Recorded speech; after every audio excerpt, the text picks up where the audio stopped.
Hello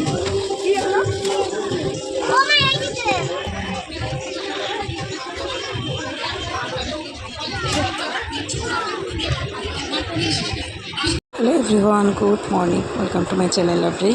আমি লিখতে চলেছি তোমাদের সামনে তাদের একটি ব্লগ নিয়ে। আজকে দিনটা হচ্ছে শনিবার। তো শনিবার সকালে জয় মা তারা নাম নিয়ে চলো আজকে ব্লগটা শুরু করে দিই।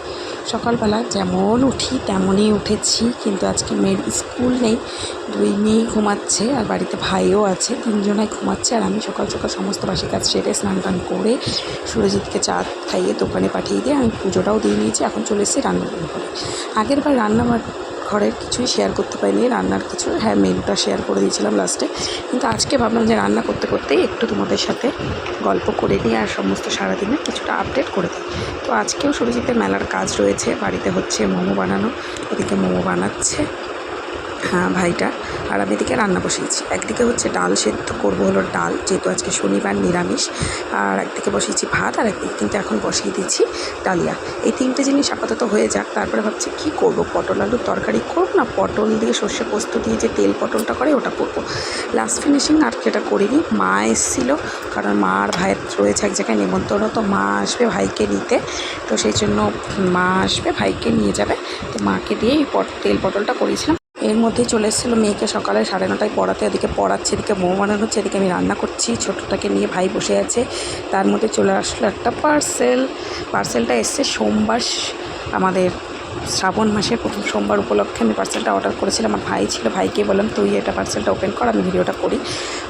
আমার ঘরে রয়েছে বাবা তারকনাথের একটা ফটো ফ্রেম, সেটা যখন সিংহাসন আমি বসিয়েছিলাম তখন, কিন্তু আমার একটুখানি একটা মূর্তি বা শিবলিঙ্গ স্থাপন করার ইচ্ছা ছিল, বাট কিন্তু আমি অনলাইনে এই জিনিসটা দেখতে পেলাম, তো ভাবলাম এই জিনিসটাকে শোধন করিয়ে নিয়ে আমি নিজে হাতেই সোমবার দিন তো বসাবো। কেমন হয়েছে সেটা অবশ্যই কমেন্টস করে জানিও। অবশ্যই এই ভিডিওটা একটু পরে যাচ্ছে, আর শ্রাবণ মাসের প্রথম সোমবারের ভিডিওটা আগেই চলে গেছে, তোমরা অবশ্যই দেখে নিয়েছো, পুজোটা আমার দেওয়া হয়ে গেছিলো। তো চলো এবার সমস্ত রান্নাবান্নাটা হয়ে গেছে, এখন খাবার দাবারটা বেড়ে নিয়েছি। এখানে রয়েছে পটল আলুর তরকারি, এখানে রয়েছে ডাল, এই ভাত, লেবু, এই তো, আর এইখানে রয়েছে মোমো যে বানাচ্ছে যে ভাইটা, তার জন্য ডিম ভেজে দিয়েছি, আমরা নিরামিষ খাবো, তার সাথে রয়েছে ভেন্ডি ভাজা। এই তো আজকের মেনু। তো চলো এই খাওয়া দাওয়া করি।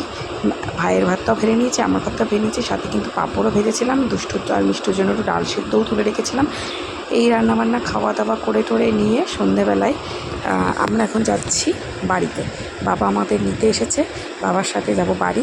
আর বাড়িতে গিয়ে শনিবার রাত্রিটা রবিবারটা থাকবো, দুষ্টুর পড়াও ছুটি আছে আর স্কুলও ছুটি আছে, তো সেই জন্য ভাবলাম যে যাই। আর রথের মেলা তো খুব হচ্ছে, চলে এসেছিলাম রথতলায় ভাবলাম ফুচকা খাই। মেলায় গিয়ে না ফুচকা খেতে আমার একদমই ভালো লাগে না, তার থেকে মনে হয় আমাদের লোকাল ফুচকা, রথতলার ফুচকা আমার তো খুব ভালো লাগে। রানাঘাটে যারা যারা থাকে তারা জানে রথতলার ফুচকার বৈশিষ্ট্য। তারপর মাসি এসেছিলো দুপুরবেলার দিকে মার কাছে পুজো দেওয়ার জন্য, তো পুজো টুজো মা দিয়ে নিয়েছে। আর এই দেখো দুপুরটায় ধাগাটাও কিন্তু দিয়ে গেছিলো, তো আমি আমারটা পরেছি, এই একটা অবশিষ্ট রয়েছে, সুরজিতের সমস্ত হাতে পড়ে না। আর আমি আগের দিনের এই ড্রেসটাই পরেছি, যেটা মা এই বছর ষষ্ঠীতে দিয়েছিল, যেটা পরে স্বাস্থ্যনীর মাঠে জগন্নাথ দেখতে গেছিলাম হবিপুরে। আর এইবার যাচ্ছি হ্যাপি ক্লাব মাঠে। আর এখানে মা দেখো দিয়ে গেছে চা, খাবার দাবার, আর ফুচকাটা খেয়ে এসেছি। বাবাকে বললাম চপ সিঙ্গারা কিছু আনতে হবে না, যা খাবার আমরা মেলায় গিয়ে চা টুকটাক খাবো, এই জন্য হালকা পাতলা চাটা খেয়ে নিয়ে বেরিয়ে পড়লাম। আগের দিন যেহেতু ফুল লুকটা দেখাতে পারিনি, তাই আজকে একটু আয়নার সামনে দাঁড়িয়ে ঢং করে তোমাদের সাথে কিন্তু ফুল লুকটা শেয়ার করে দিলাম। আমাদের রথতলা টাওয়ারের কাছেই রয়েছে একটা বড় মন্দির, তো সেইখান থেকেও একটা রথ বেরোয়। কোনো দিনও যদি সময় হয় এটার মন্দিরের ভেতর ঢুকে অবশ্যই তোমার সাথে ভিডিও শেয়ার করবো। তো চলে এসেছি হ্যাপি ক্লাব মাঠে। আর আমাদের আস্তে আস্তে একটু লেট হয়ে গেছে, কারণ বাবার একটু ভাড়া ছিল, আমাদের বাড়িতে নামিয়ে দিয়ে বাবা বেরিয়ে গেছিলো, তো সেই ভাড়া টাড়াগুলো মিটিয়ে আস্তে আস্তে অনেকটা রাত হয়ে গেছে, প্রায় 9টা কাছাকাছি তো হয়েই গেছিলো। মাঠ অলরেডি ফাঁকা হয়েই গেছে, তোমরা দেখেই বুঝতে পারছো পুরো ফাঁকা, যেন মনে হচ্ছে পুরো ভাঙা মেলার দিন আমরা এসেছি। আর এই এখন যাচ্ছে জগন্নাথ দেবের দর্শন করতে। আর এই রইল আরাধ্যা পটেটো স্পিড রোল সেন্টার, আর ওই ঠিক অপোজিটেই রয়েছে আরাধ্যা মোমো সেন্টার। তো প্রথমে বুঝলাম যে মোমোর দোকানটার নাম আরাত্রিকা দিয়েই রাখবো, কিন্তু ভাবলাম যে মেলার সমস্ত দোকানগুলো যখন ব্যানারগুলো সব আরাধ্যা নামে, আর আরাধ্যা নাম এতদিন ধরে যেহেতু হচ্ছে 4 বছর আজকে প্রায় হয়েই গেল, তো আরাধ্যা নামে মেলার দোকানগুলো থাকলে চিনতে মানুষের সুবিধা হবে, তো এই জন্য আরাধ্যা নামেই রেখেছি। এখানেও একটা রথ আসে, তার সাথে জগন্নাথ দেব রয়েছে। তো এই মেলাটা বিশেষ ভিড় হয় সোজা রথের দিন আর উল্টো রথের দিন, বাদ বাকি দিন স্বাস্থ্যমন্দির মাঠে ভিড়টা হয়, সেটা কেমন ভিড় হয় সেটা তোমার সাথে শেয়ার করেইছিলাম। প্রভুর দর্শন করে নিয়েছি, প্রণাম করে নিয়েছি, চারিদিক ঘুরে নিয়েছি, যা যা ফটো ভিডিও করা সেটাও করে নিয়েছি। তারপর চলে আসলাম ঘুরতে জন্য। আর প্রথমেই আসলাম সুরজিতের দোকানে। এসে দেখছি সুরজিৎ একটু ফাঁকা ফাঁকাই বসে আছে, কারণ এখন প্রায় 9:30 পৌনে 10টা বাজে। এখানে এসে আমরা এখন একটুখানি খাওয়া দাওয়া করবো। তো কী খাওয়া দাওয়া করবো সেটাই ভাবছিলাম। তো সেই ভাবতে ভাবতে এখন ভাবছি যে একটুখানি মোমো নিই। মোমোর পরে দুষ্টু খেলো আইসক্রিম।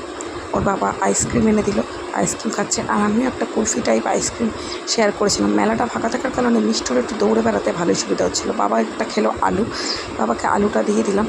আলুটা দিয়ে তারপরে বাড়ির জন্য ভাবছিলাম কী নিয়ে যাব সে সমস্ত করতে করতে দেখো আমি একটা নতুন ইউনিক টাইপের আইসক্রিম আমাদের পাশের দোকান থেকে দিল। দুষ্টু প্রথমে হয়েছিল দুষ্টুকে দেবে না, তার জন্য দুষ্টু একটুখানি ভাবছিল মার কাছেই থাকবে। তারপর দুষ্টুকে একটা দিয়েছিল, একটা পিৎজা প্যাক করে নিয়ে বাড়ির জন্য চলে গেলাম। বাড়িতে কী নিয়ে যাবো করতে করতে আর আমি খাচ্ছিলাম। কোন সময় দেখি ভাই আমার একটু ভিডিও করেছে। তো এখন বেরিয়ে পড়েছি বাড়ির উদ্দেশ্যে। এই তো ছিল আজকে মেলা বেশিরভাগ ভিডিওটা করিনি। আমার এখন আর ভিডিও করতে কেন জানি না খুব একটা ভালো লাগে না।